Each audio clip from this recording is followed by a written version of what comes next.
Okay, I'm gonna make another like 10-minute video because I have like 10 minutes to kill.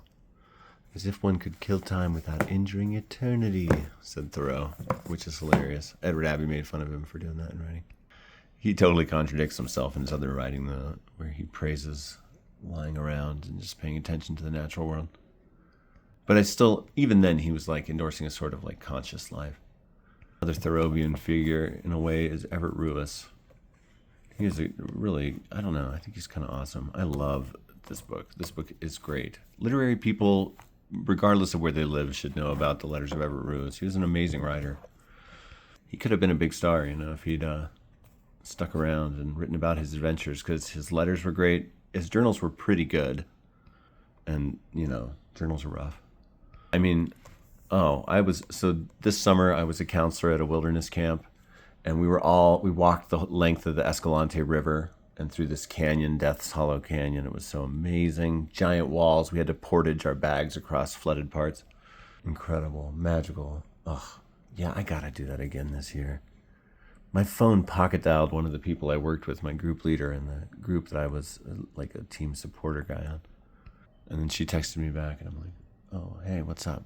I gotta go back to Common Gulch. Dang it. That's a great job. I have like a heart that belongs in nature. I can really relate to figures like Everett Ruess and like Chris McCandless. I love them. I'm just like, you're my family. I first heard of Everett Ruess in this book, Into the Wild. Into the Wild is the story of Chris McCandless and his Alaskan adventure, and tragic death. But it also intermittently tells other stories. It's a great book by John Krakauer. This book literally changed my life. When I was 17, I was sent away to college because I was a ne'er-do-well. And one day I was talking to my brother Matt, who's since died of like a million sicknesses. And he would probably be like 60 now if he was alive, you know, older than me. I'm 45. Never said that out loud. Now I'm just going to sob for a while. Next time it pauses. All right, I'm okay.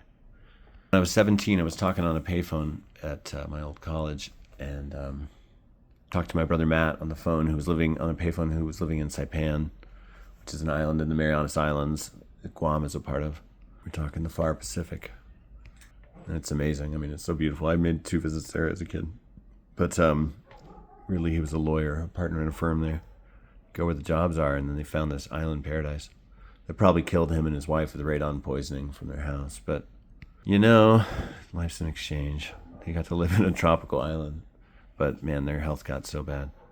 Anyway, when my brother was hale and practicing law in Albuquerque, he was like, I just read this great book. And it had just come out. And he was just a cool guy. I mean, he was super Mormon, but, like, he was, like, about as cool as you could get in that subculture. Just a fun guy that everybody liked. And argumentative because he was a lawyer, and that was so annoying. When he got excited about stuff, he really sold it. And he was like, you've got to read this book. I thought about you on every page of that book. And I'm like, oh, okay. So I went to the school bookstore and got it on my school credit because at the time I was like, that's like free money. And I got it. And, you know, I'm probably not even emotionally capable of falling into a work the way I fell into this work back then. I was just like, new identity. I thought I'd never heard of anyone cooler than Chris McCandless. I had been on a path to like go on a Mormon mission, and you know, this book was like, you know, you could do different stuff too. What if you changed your name and started hitchhiking around and went up to Alaska and had crazy adventures? You know, there are adventures out there to be had. And I got to say, I kind of unoriginally followed very directly in this guy's footsteps. I'm like, yeah, I am going to go to Alaska. But I was also really influenced by these 2 guys I knew in Graham County, Arizona, who had gone to Alaska, and they were like the most redneck, hardcore people I've ever met in my life. Like when I was hanging out with them one time, one got bit by a scorpion, and he was like, it's not so bad. And that guy never wore shoes. His name was Huck. And no, I'm not insane in talking about Huckleberry Finn. This was a real guy I knew. And Huck and Dave were crazy, and they had spent some time in Alaska, and they had crazy stories. And they were like, we were on the deck of the boat, and we saw this guy get cut in half by a steel cable, and we watched his lower half fall into the water.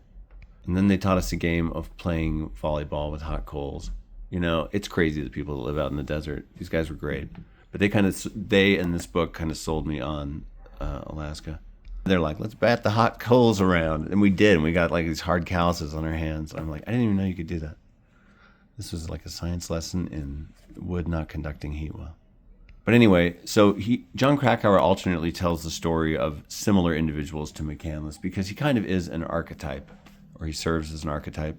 He's this person dissatisfied with society who ventures off to like return to some natural essence, and he, has a route. And I just love Chris. Chris McCandless is so great. When I was in Alaska, every other person had something nasty to say about him, but I'm like, you're like talking about my older brother. I've read this book so many times and like been to the bus twice, and one of the times walked in and out both ways, and that was like a crazy, barely survived adventure of my life. You have to cross the craziest waterways. It's a river and a creek, but the creek is a river. It's called Savage Creek. I mean, come on. And then the big river, the Teklanika, we almost died on this one crossing.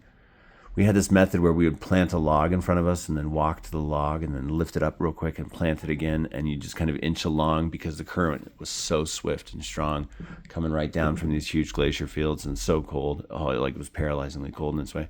And this thing was broad. Like there are no rivers like the rivers up north in the West. None. Colorado's great. I love it, but it's just not that kind of big river. I still love the Colorado. It's big to me. The Rio Grande, of course. You gotta love a Western river. The San Juan, the Escalante. Escalante is wild. It's only like 2 or 3 inches deep. You can walk it. You can see some fish flitting around, but birds. Anyway, the chapter in Everett Ruess in here had always been a particularly interesting one, and I'd always thought, I want to follow up on that. When I was on my canoe trip around the circumference of Lake Powell in 1999 and 2000, that there, now painted on paddle, just happened to be rereading this book, and I got to the Everett Ruess chapter when I was in Davis Gulch. It was so crazy. I couldn't believe it. Davis Gulch is where Everett Ruess tied up his donkey before he disappeared forever in 1934, after a short while of having carved Nemo at various places around the Canyonlands. Nemo being Latin for no one, and the name of the submarine captain who disappears under the ocean in Jules Verne's novel 20,000 Leagues Under the Sea. Tale of fun and laughter. Well, it's got giant squids in it anyway. All right. So I went and hiked to the wall of cowboy glyphs from early 20th century ranchers. Pretty cool spot with an old corral of twisted wood. Amazing spot. You can go up on these canyon rims and just see the latticework nets of animal trails all through these tall reeds in the canyon, and there's giant arches that are taller than skyscrapers. Davis Gulch is incredible. I feel like mentally still there from this long ago visit, from my last visit. I love Davis Gulch. But anyway, his letters are so good. They're pretty polished, and this is an expertly edited and put together book of W.L. Rushow's that is probably the book that most kept Everett Ruess alive for a long time. And then Into the Wild was a fuse that lit this bomb and introduced the world, I think. But there were books before that. He's had vogues, in fact, for his letters and so on. There's some old books. There were 80s ones, there were 50s ones. There are parts of the country where he's a very influential figure and people love him. And like in Escalante, Utah, there's a restaurant called Nemo's that has really good burgers. And I thought I'd ordered a gluten-free meal, but I didn't think about the fries. And I felt like poisoned. Dang it. I've had a gluten allergy ever since my house got shot up in 2022. Long story I've told before. Anyway, just don't piss off gangsters somehow.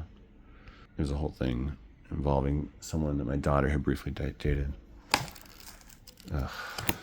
Here's his journals. I do think the quality of the writing is less, and I think the details are sometimes damning about him. He's very mean to animals. Like, he beats his donkeys for being terrible, kicks his dog so much sometimes that it runs away. I'm like, it's hard for me to drop that stuff. I'm like, dude, were you ever accountable for this stuff? That's pretty awful. But I'm interested to read this because I read with great interest this National Geographic Explorer article that basically seemed to confirm the finding of Everett Ruess, who disappeared in 1934. His bones, after David Roberts was told at a family reunion by a Native American man, oh, I actually killed a white guy a long time ago around this area and buried his bones in the rock.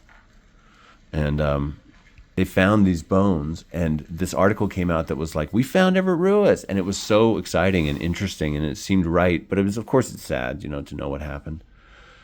Like an answer, because if you read his work, it does feel unresolved. I feel like I've kind of come to an idea of what probably happened, and I mean, I've gone and met people that knew him. I met this rancher named Delane Griffin that was talked about in a different article of David Roberts in National Geographic Explorer Adventure, which used to be a really good magazine. Maybe it still is.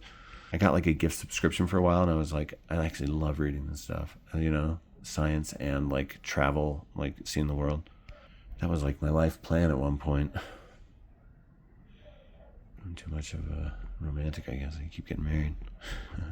In my early days, I had lots of adventures. I mean, I walked across the country once, did a 7-month canoe trip. I hitchhiked all over Canada and Alaska. I lived as a hermit in the desert and in the woods.